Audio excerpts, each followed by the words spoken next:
My name is Richard Moran.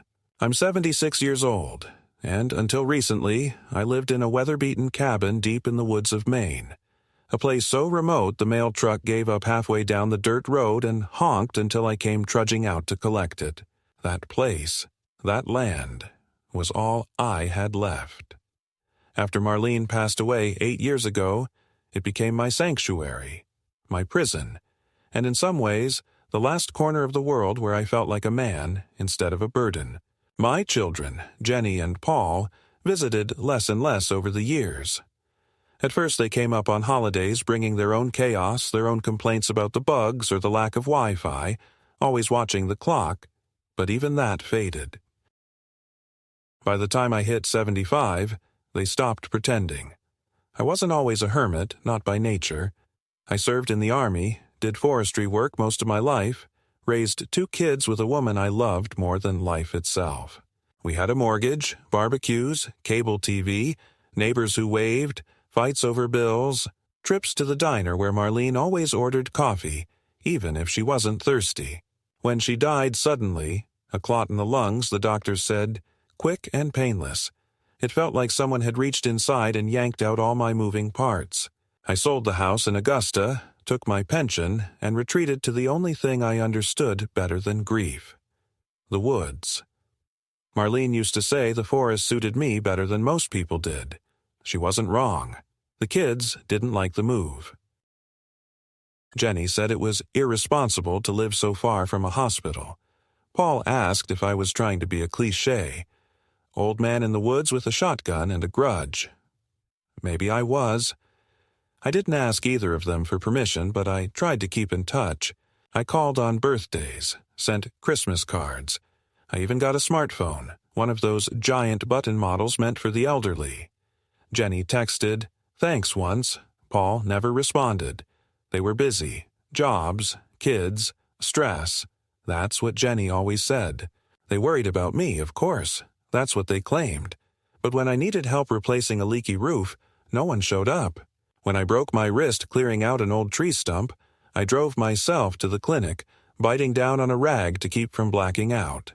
I didn't hear from either of them for weeks. When I called to say I'd fractured a bone, Jenny asked, "Did you at least learn your lesson?" That was the tone.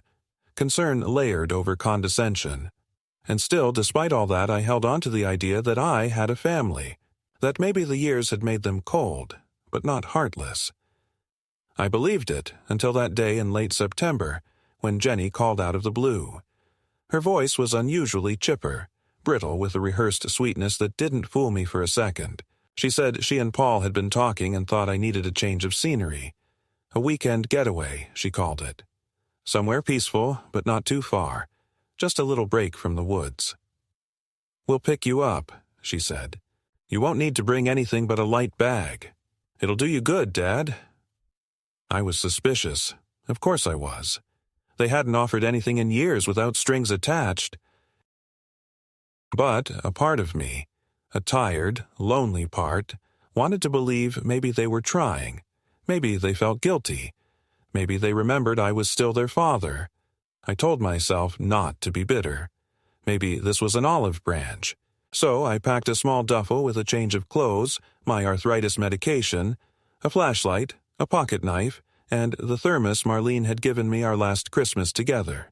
The morning they arrived, Jenny stepped out of the SUV in a neat black jacket, designer boots that looked ridiculous on the muddy driveway. Paul didn't even get out of the car. He gave me a short nod from the driver's seat, didn't bother to make eye contact. "You ready?" Jenny asked, smiling too hard. The drive was quiet, filled with the sound of tires crunching gravel and the occasional cough from Paul. They didn't say where we were going. I asked once. "It's a surprise," Jenny said. "Just relax." So I leaned back, feeling the familiar knot of dread tighten in my gut. After a couple hours, the paved road gave way to gravel, then gravel to dirt, and soon we were deep into a patch of forest I didn't recognize. Paul finally pulled over beside an old ranger access trail. No signs, no other cars, just trees pressing in from all sides like silent witnesses. "Here we are," Jenny chirped, hopping out of the car. "Let's stretch our legs." She opened my door and motioned for me to follow. Paul grabbed my bag from the back and tossed it onto the dirt. "Back in a bit," he muttered. I stood there confused. Jenny pressed the thermos into my hands. "There's coffee in there. You love coffee, right? We'll be back soon, Dad." And then they were gone. Just like that. The SUV reversed, kicked up a spray of dust, and disappeared down the road, its taillights shrinking until they were nothing. I stood alone with a thermos of lukewarm coffee and the sound of crows circling overhead. I didn't panic right away. I waited. Told myself they'd gone to get supplies or scout the trailhead or whatever excuse would make sense of the nonsensical. I waited for an hour.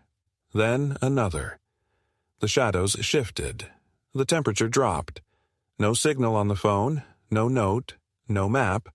Just me, a 76-year-old man in hiking boots and a light jacket, alone in a part of the forest I'd never seen before, and that was when I realized.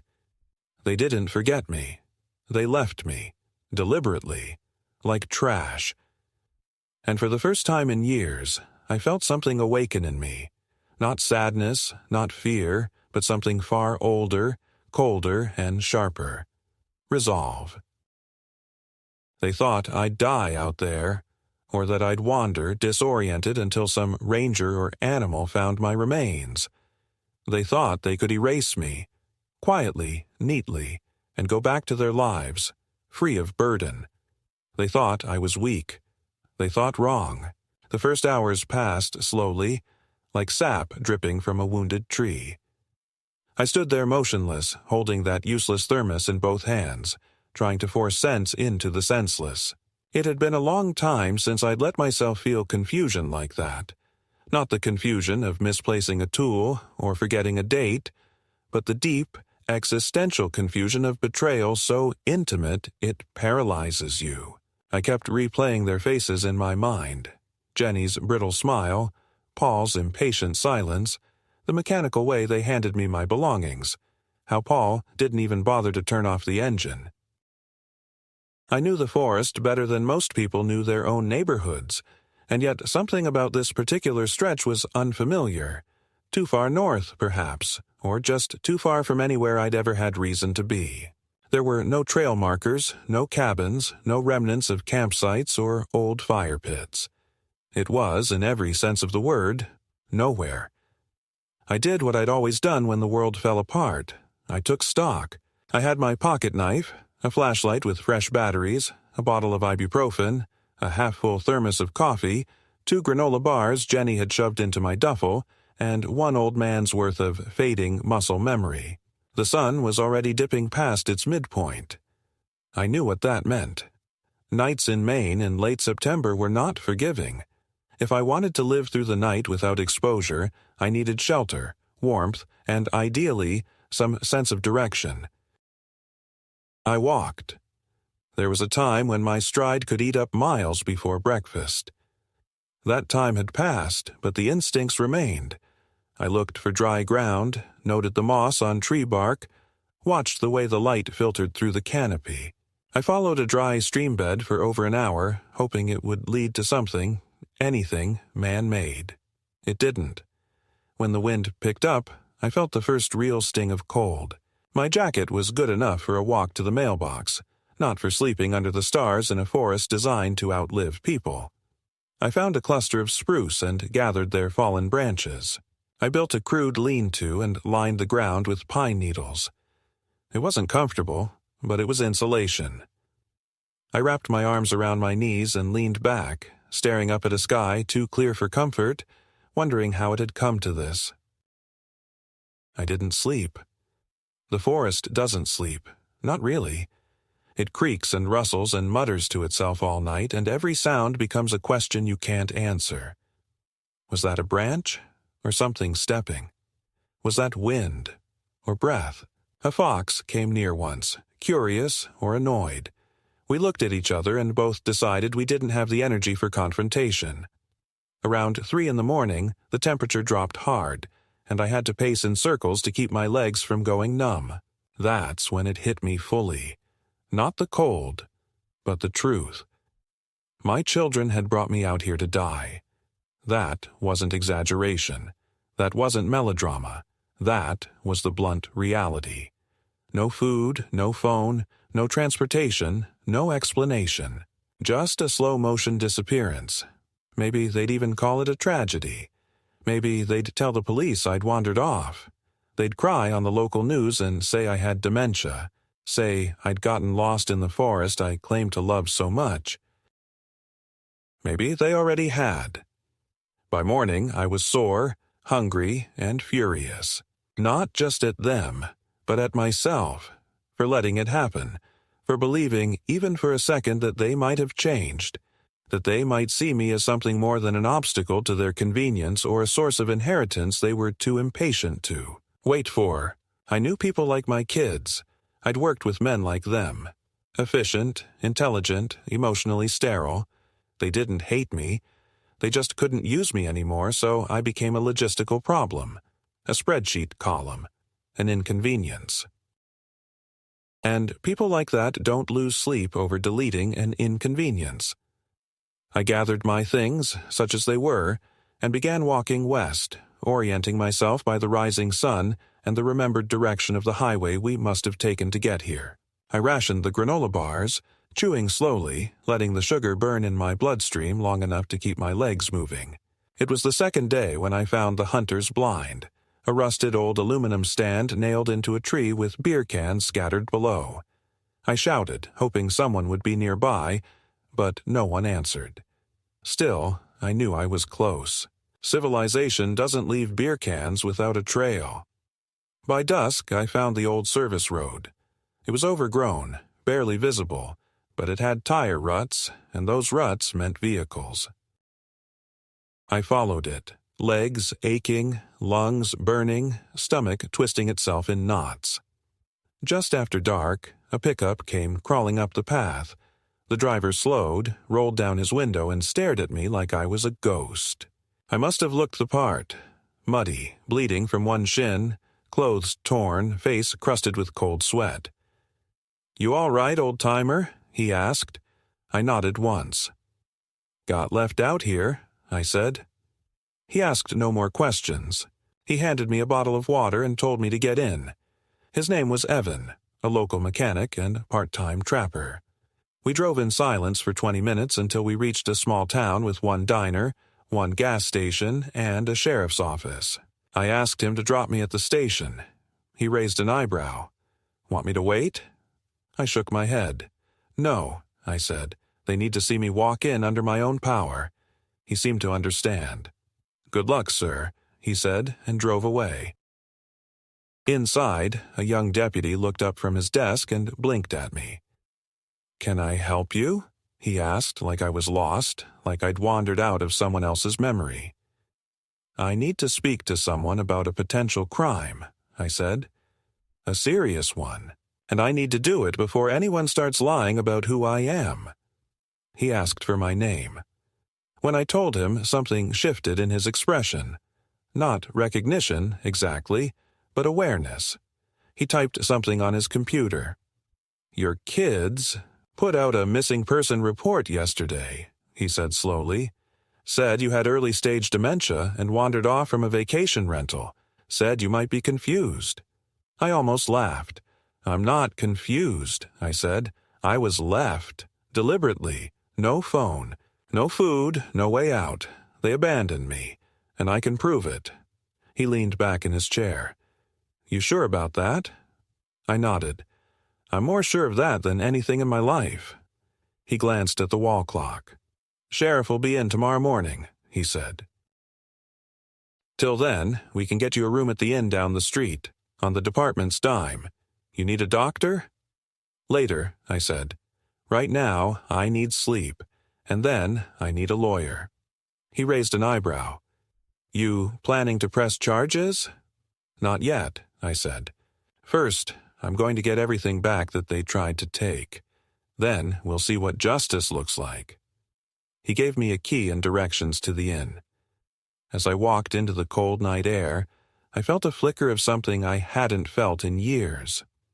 Not rage, not pain, not even hope, It was purpose, quiet, sharp, and absolute. They left me in the woods like trash. But I wasn't trash. I was their father, and now I was coming back, with a court order. Sleep came in patches, thick and hot and filled with images I didn't want. Memories of Marlene holding my hand in that hospital room the night before she died, of Jenny as a little girl putting Band-Aids on her stuffed animals, of Paul in his high. School football jersey acting invincible and smug, of the way they both smiled when they dropped me in that forest like I was a sack of used clothes being left at a thrift store. I woke before dawn in the lumpy motel bed the sheriff's department had covered, sore and still wearing the same clothes I'd been in for 2 days. My knees ached, my back screamed, but my mind was sharper than it had been in years. I sat on the edge of the bed and thought, if they want to make me look weak, old, and forgetful, I'll show them what real memory looks like. I showered slowly, bandaged the scrape on my shin, and walked down to the diner Evan had pointed out the night before. The waitress didn't ask questions, just poured black coffee into a heavy mug and handed me a laminated menu sticky at the edges. I ate in silence, watching the morning light change through the windows, and rehearsed every detail of what had happened. When I arrived back at the sheriff's office, the older man behind the desk greeted me not with suspicion, but a kind of reserved curiosity. Sheriff Marks, his nameplate said, broad-chested with graying sideburns and a look in his eyes that told me he didn't tolerate much nonsense. He invited me into his office, listened without interrupting, and when I finished, he leaned back and rubbed his chin. "That's serious," he said finally. "If what you're saying is true, it's more than neglect. It could be criminal abandonment, maybe even fraud, depending on what they've done with your name or finances."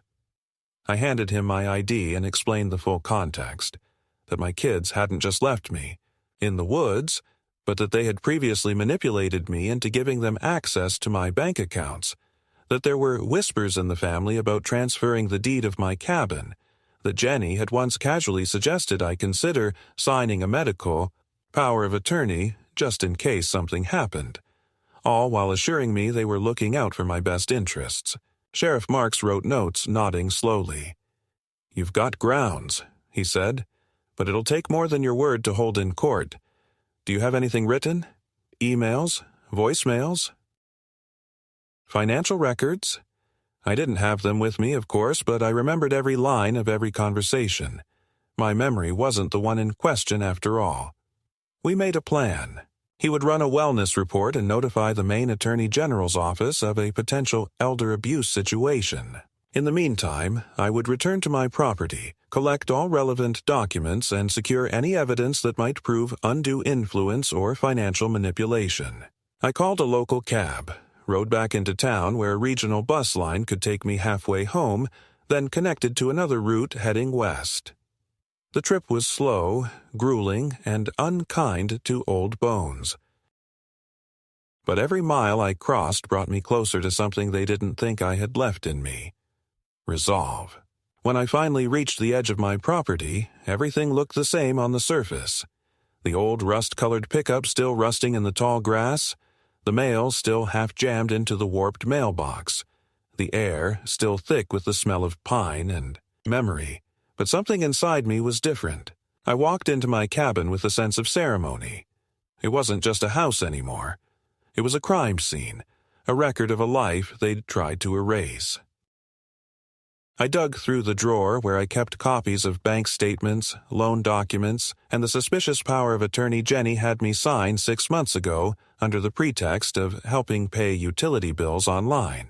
The more I uncovered, the clearer the picture became. They weren't just neglectful. They were strategic, calculated, predatory. I found emails. Jenny had emailed my financial advisor posing as me, requesting balances and transaction authorizations. She must have guessed the password. Paul, it seemed, had arranged for my Social Security checks to be routed into a joint account without ever asking my consent. I had let them into my accounts because they were my children, because I trusted them, and they took that trust and gutted it. I gathered everything, printed records, handwritten notes, copies of forms, and packed them into a folder so thick it barely fit in my satchel. The next day, I made an appointment with a lawyer, Judith Lane, recommended by a veteran friend who'd used her for a land dispute. Judith was in her early 60s, razor sharp, no nonsense, and she didn't ask for sympathy. "Tell me what happened," she said, and I did. When I finished, she flipped through the folder silently. "They've set themselves up for something ugly," she said. "If we move fast, we can petition for emergency injunctions. We can have their access to your accounts frozen, notify your banks, and challenge the power of attorney immediately." I signed everything she put in front of me, not because I was vengeful, not because I was proud, but because if I didn't act now, they'd win by inertia. Judith raised her eyes after I signed the last form. "You're not the first client I've had who's been preyed on by their kids," she said. "But you might be the first who fought back early enough to make it count." The next week blurred into motion. Court filings, bank visits, legal affidavits, certified letters, background checks. At one point, I was sitting in the waiting room of my credit union when the manager, a woman named Lisa who'd known Marlene and me for decades, came out and gave me a hug. "They tried to say you gave them power of attorney because you were losing your mind," she said, voice trembling. "But I told them flat out, Richard Moran doesn't lose anything unless he wants to." That night, I cried for the first time in years, not from grief, but from the quiet, accumulated sorrow of being so easily discarded by the very people I helped into this world. And then came the letter. Jenny's lawyer sent it, cold, clinical, and galling. It accused me of paranoid behavior, of endangering family relations, and hinted that if I continued to pursue legal avenues, they would consider countermeasures including a claim of incapacity and psychological instability. That's when I realized the depth of their plan. They weren't just going to steal from me, they were going to rewrite me. Turn me into a confused, senile old man incapable of managing his own affairs, fit to be locked away, forgotten, and harvested for whatever funds remained. I stared at that letter for a long time before picking up the phone and calling Judith. "What are our options?" I asked. She didn't hesitate. "We go public," she said. "We take it to court, and we take it personally." And so the battle lines were drawn. Not just legal, but moral. Because this wasn't about paperwork.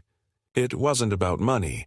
It was about whether a man who had spent his life building, protecting, and loving a family could be tossed aside like a coat gone out of season. They thought I'd die quietly, but I had already buried silence with Marlene. What was left in me now was fire. And they were about to learn that when an old man stands up, it means he's found something worth standing for. It was almost poetic how quiet the courtroom was that morning. The kind of quiet that settles not because people are calm, but because something heavy is about to shift.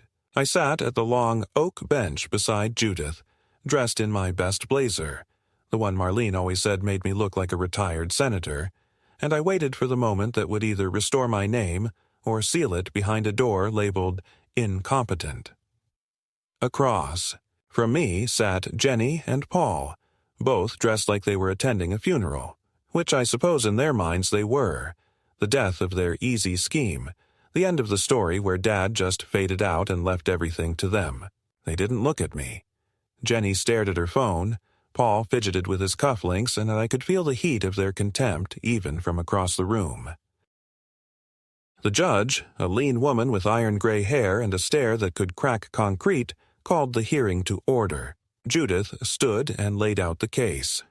That I had been deliberately abandoned in a remote wilderness under the guise of a family vacation, that my financial access had been manipulated through a dubious power of attorney, and that my children were now attempting to have me declared legally incompetent using false claims of cognitive decline. She presented our evidence, documents, witness statements, medical records from my recent evaluation by 3 independent specialists, all of whom had confirmed I was of sound mind. She played the audio file of the 911 call Jenny had placed 2 days after abandoning me. her voice trembling as she described me as senile, prone to wandering, possibly dangerous to myself. It was calculated, rehearsed, and revolting. Jenny's attorney stood next. A slick young man in a too-tight suit who spoke with polished empathy, painting me as a man in denial of his aging, a man resistant to help, irrationally suspicious and, according to him, paranoid. He referenced my choice to live off the grid as a symptom, not a preference. He read excerpts from emails where I had expressed frustration with the bank, with Jenny, with the process of navigating technology. He calls himself a woodsman, the lawyer said with a patronizing shrug, but his choices place him at significant risk. My clients intervened not out of greed, but out of necessity. I watched the judge's face, calm and unreadable as the lawyer droned on. Judith didn't interrupt. She waited until he finished, then stood up again and said only one thing. "Your Honor, we have video from a highway rest stop 20 miles from the place Mr. Moran was left, time-stamped the morning after he was abandoned. It shows him using a payphone to contact a local sheriff's department. He was cold, exhausted, but coherent, calm, and able to recall the full names and birth dates of his children, his military ID, and his home address. We submit this as evidence not only of his lucidity but of his resourcefulness under duress." She played the tape. I didn't remember being recorded. There had been a camera mounted above the phone, unnoticed at the time, but there I was, standing in the early morning light, wrapped in an old flannel jacket, my voice clear, my hands steady. I watched Jenny's face twitch when she realized what it meant. When the judge finally spoke, she didn't raise her voice. She simply stated that there was insufficient evidence to support any claim of incapacity, that the power of attorney was to be considered revoked due to signs of coercion, and that a full financial review would be opened into the actions of Jenny and Paul Moran regarding their father's estate and accounts. The room didn't explode. It exhaled. Jenny whispered something harsh to her lawyer. Paul just stared at the table in front of him. Judith reached over and gently tapped my hand twice, the way someone does when they want to say congratulations without being smug about it. And just like that, the middle point of my story tipped forward. Not into victory, not yet, but into a new direction where I had my name back, my signature back, my voice back. Later that day, I walked into the same bank where, a few months prior, Jenny had tried to take control of my account using my own name. This time, the manager greeted me with a firm handshake and called me Mr. Moran again, not Richard, not Sir, but by the full name of a man they now knew was nobody's puppet. We changed the access, closed the joint accounts, flagged the suspicious activity. I filed reports. The wheels of legal motion turned slowly, but they turned with certainty. I was no longer playing defense. I was building my case, piece by piece, not just to protect what I had, but to finally confront the full scale of what had been taken from me. Not only money, but time, dignity, presence in my own family. I called a real estate agent. The cabin was paid off. I didn't want to sell it, too many ghosts, but I knew now I needed to remove every root they had tried to tangle themselves around. I began looking for a new place, a place where no one could come knocking with a power of attorney or a forged document or a tearful story about Dad not remembering things anymore. I found a modest apartment on the other side of the county, overlooking a park near a library. I packed what I needed, Marlene's letters, my journals, my tools, a few pictures of us when we were young and still believed the future would take care of itself. The rest I left behind like shed skin. I didn't tell Jenny or Paul I was moving. I didn't have to. They would know soon enough, when the bank account pinged empty on their app, when the calls to my old number rang to a disconnect tone, when they realized I had become not just unreachable, but uninterested. That, I knew, would hurt them more than any lawsuit ever could, because for people like them, power only matters when they know they can reach you. My silence, now deliberate and full of meaning, was a wall they could no longer climb. The thing about people like Jenny and Paul is that they only ever understand one kind of loss. The kind that affects them directly, the kind that threatens their control, their status, their finances, their narrative. When the court ruled against them and the power of attorney was revoked, they didn't disappear like I had hoped. They pivoted like cornered animals, smart enough to sense they'd underestimated the one person they had always believed was too passive, too worn down by grief and time to fight back. Within a week of the court decision, Judith received a package from Jenny's attorney. Not an apology, not a settlement proposal, but a new claim, this time alleging that I had become a danger to myself and possibly to others, that I had exhibited signs of increasing aggression, delusional suspicion, and obsessive behavior. They cited my decision to cut off contact, to change my address without notifying them, to transfer accounts as erratic and destabilizing, and they attached a 3-page letter from a psychologist I had never heard of, supposedly diagnosing me with early-onset vascular dementia after a phone interview. I remember staring at those pages in Judith's office, my hands flat on her desk, my fingers rigid from the quiet fury I had spent weeks trying to contain. "This is fabricated," I said. Judith nodded. "It's sloppily done, but it's dangerous. If this gets traction, we'll have to mount a full evidentiary defense again. They're not just trying to win. They're trying to smear you so badly that even victory leaves you tarnished." We filed an immediate challenge and demanded that the psychologist appear in court. He never did. Turns out Jenny had paid for an informal cognitive assessment service, one of those pay-to-play digital clinics that produce templated letters for concerned families. It had no legal weight, but the stunt was enough to slow the momentum. Meanwhile, Paul took his own route. He showed up at the bank one morning and tried to withdraw funds from the account I had just closed.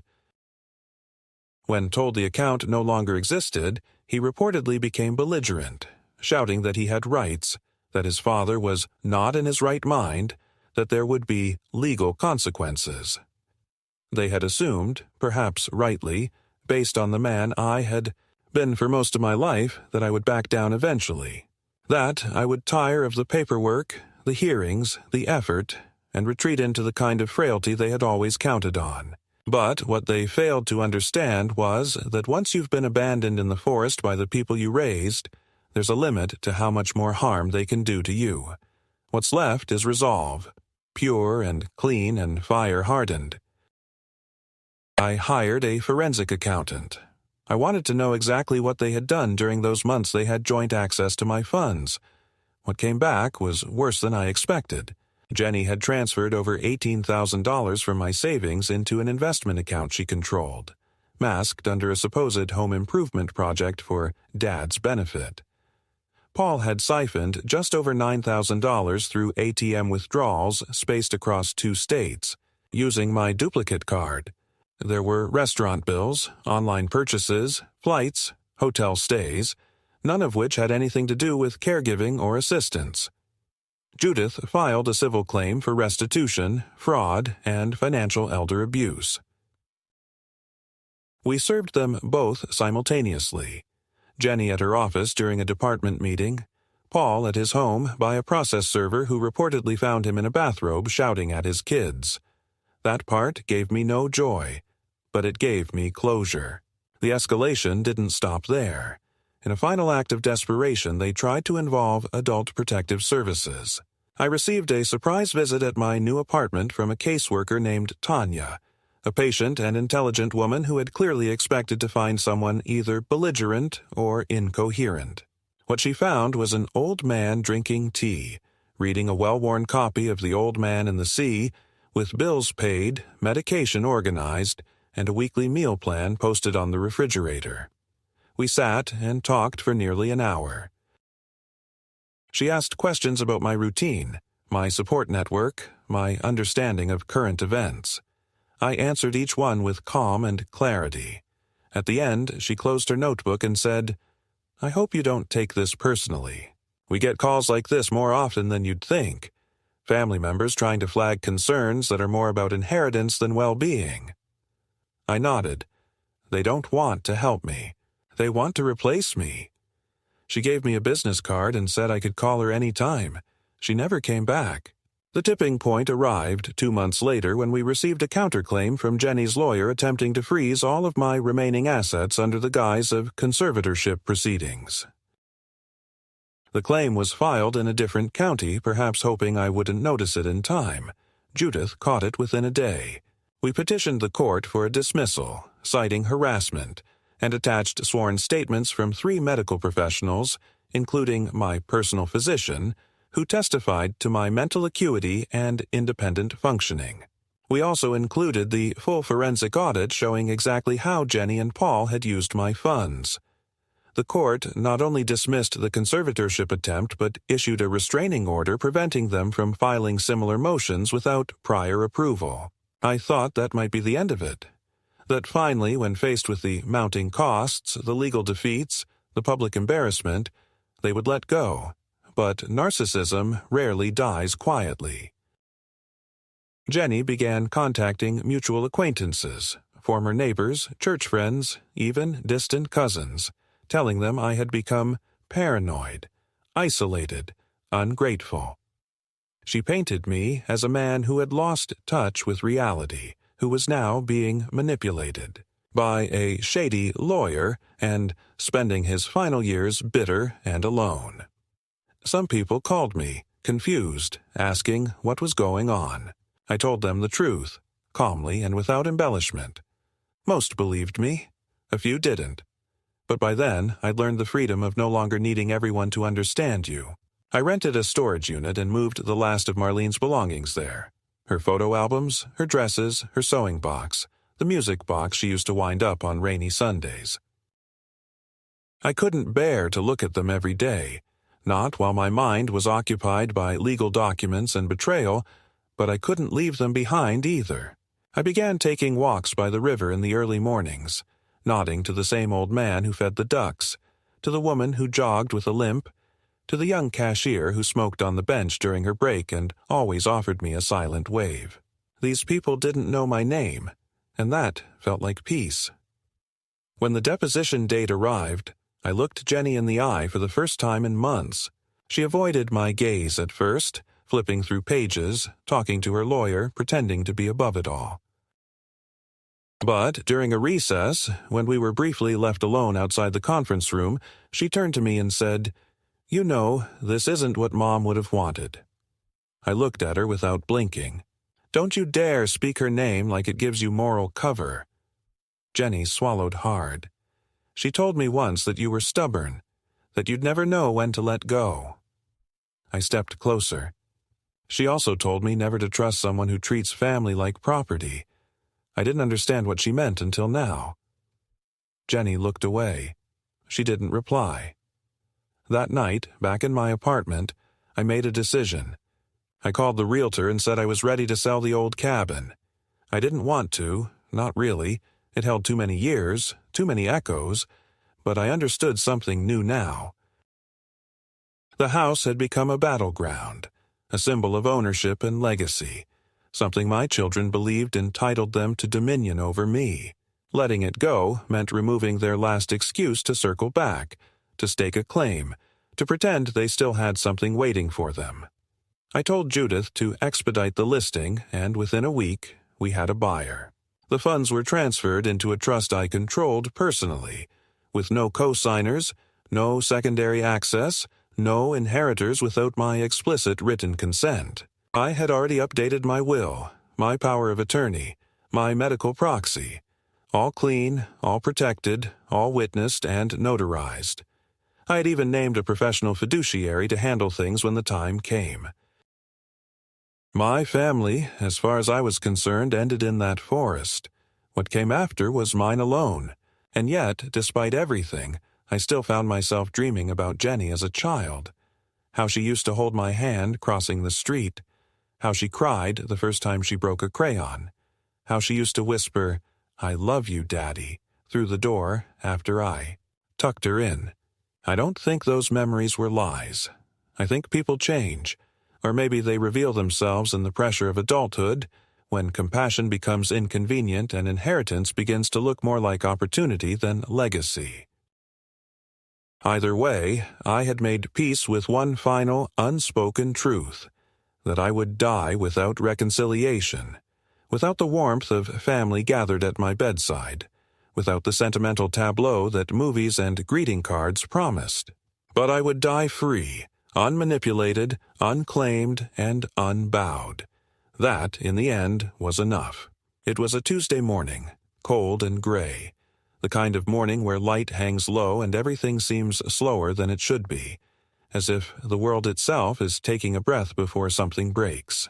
I was sitting at the corner table of the cafe near my apartment, the one with the warped floorboard beneath the window and the waitress who always remembered how I took my tea. The newspaper sat unopened in front of me, the steam from my cup curling upward and disappearing just as it formed. I had been waiting all week for the call from Judith, and when my phone finally vibrated against the table, I didn't flinch. I picked it up, pressed it to my ear, and said nothing. Judith's voice was crisp, but there was something in it that tightened my grip around the handle of my mug. "They're contesting the sale," she said without hesitation, "and they filed an emergency motion to halt the transfer of assets, citing emotional distress and familial obligation." I didn't speak. I just listened, knowing what came next wouldn't be a surprise, only a confirmation. "They've submitted a new affidavit claiming you're being manipulated into liquidating the estate, that you're under undue influence from your legal representation, and that the cabin is a sacred family property that must remain in the family's possession. They've even offered to buy out your share for a fraction of the appraised value to prevent it from falling into what they call outsider hands." I felt something shift in my chest. Not anger. Anger had long since burned off, but a kind of contempt, so heavy it pinned me in place. Judith continued, "It's a tactic. They're hoping to stall the sale, drain you of time, force you into settlement. But the judge hasn't granted the emergency motion yet. She's called for a final in-person hearing, mandatory attendance for all parties. It's set for Friday." I nodded to no one. "I'll be there," I said. "You don't have to convince me anymore. They want to bury me alive in paperwork now that the forest didn't take me." The next 3 days passed like a slow grind through wet gravel. I reread old letters, wrote a new will just for the symbolism of it, and laid out a fresh suit on the back of my couch like a uniform before a final mission. I didn't rehearse what I would say. I didn't need to. Truth doesn't require choreography. When Friday came, I arrived at the courthouse early. Judith was already waiting. We didn't exchange small talk. She looked at me, nodded once, and led me inside. The hearing room was nearly full. Not with spectators, but with officials.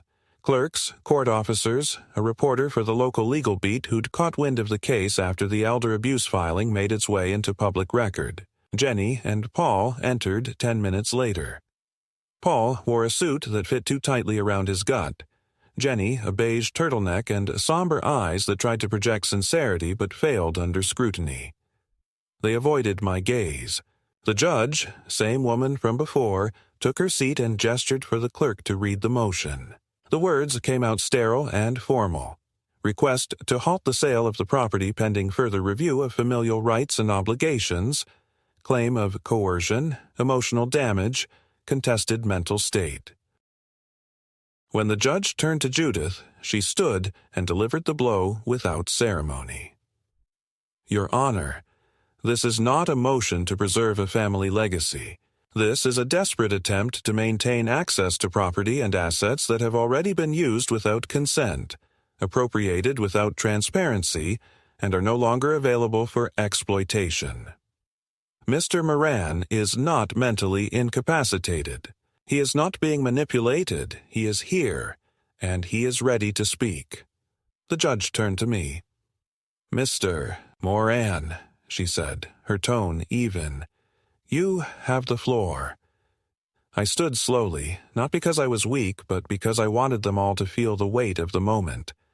I didn't use notes. I didn't need them. I am 76 years old, I began, and I have buried the only person who ever loved me without calculation. Since then, I have been treated not as a father, but as an inconvenience.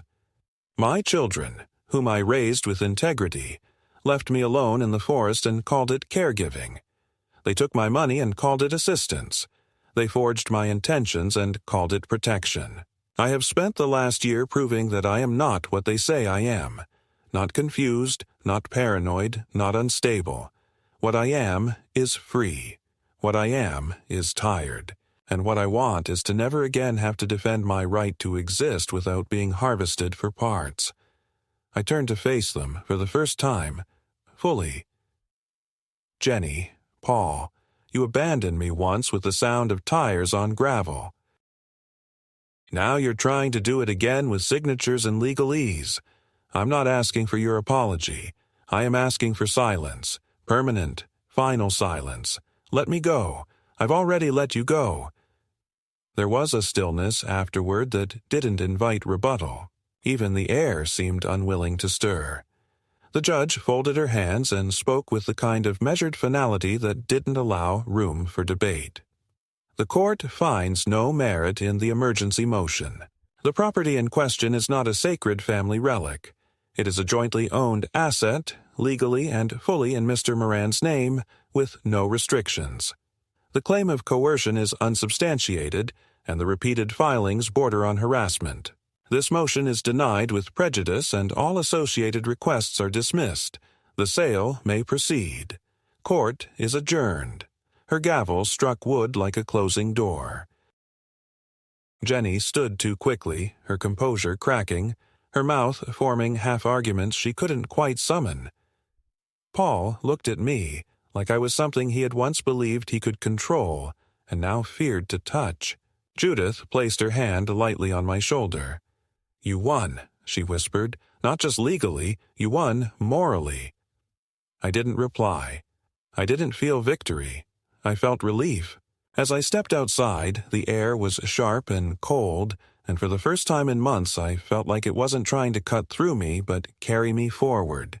There was no handshake, no final confrontation, no attempt to mend what had long ago rotted from the inside. They went their way. I went mine.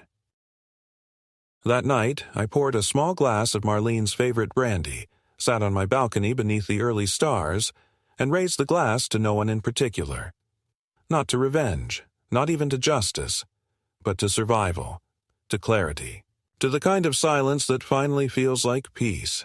The days that followed moved slowly, not with tension or dread, but with a kind of exhausted finality, as though life itself understood that the storm had passed and was now giving me time to gather whatever was left of myself.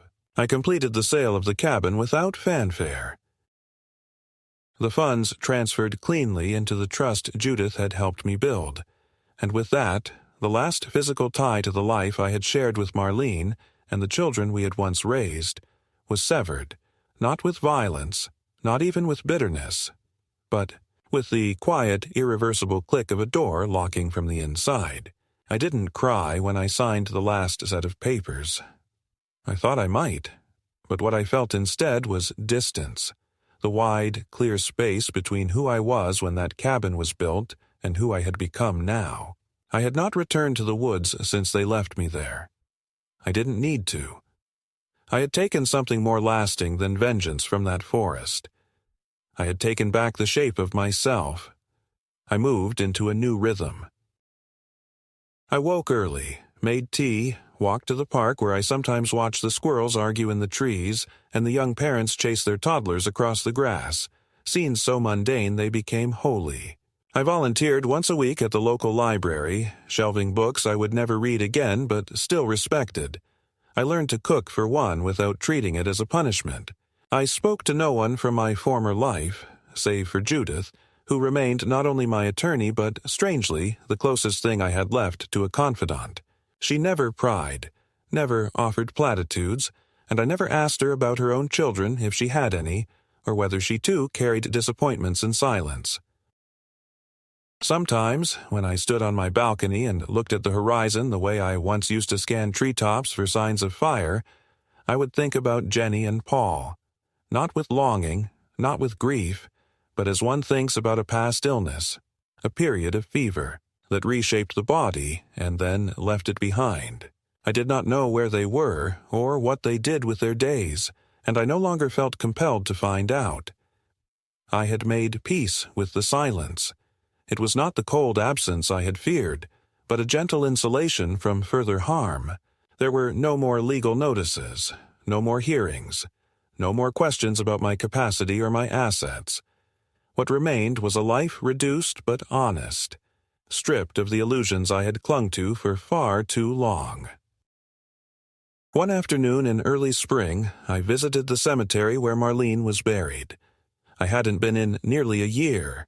I brought fresh daffodils and a folding stool, and I sat beside her headstone for over an hour, not speaking aloud, but thinking in the kind of clear, uninterrupted language we used to share when words were too small for what passed between us. I told her everything, not in sequence but in the rhythm of memory. How they'd left me, how I'd come back, how I'd nearly lost everything except the part of me that refused to die quietly. I told her I had kept her letters, that I had finally closed the door on that house she loved and hated in equal measure, that I had done what I promised, survived with dignity.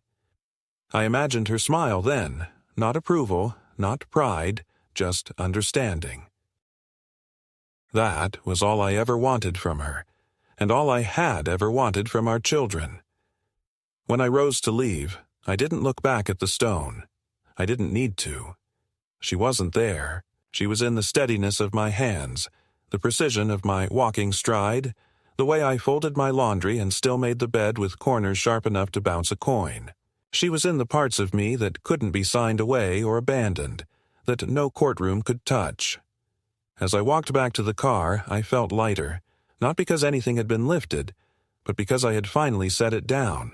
And so my story doesn't end in reconciliation or in triumph, but in quiet persistence. I lived, I kept my name, I kept my mind. I walked out of the woods and into a world that hadn't been kind, but that had at least been honest enough to reveal itself. I don't expect forgiveness, I don't extend it lightly, but I leave no inheritance of resentment behind me. Only a record, a trail marked not in blood, but in resistance, in memory, in the unspoken truth that a man is not finished until he decides he is. They tried to finish me, and I said no.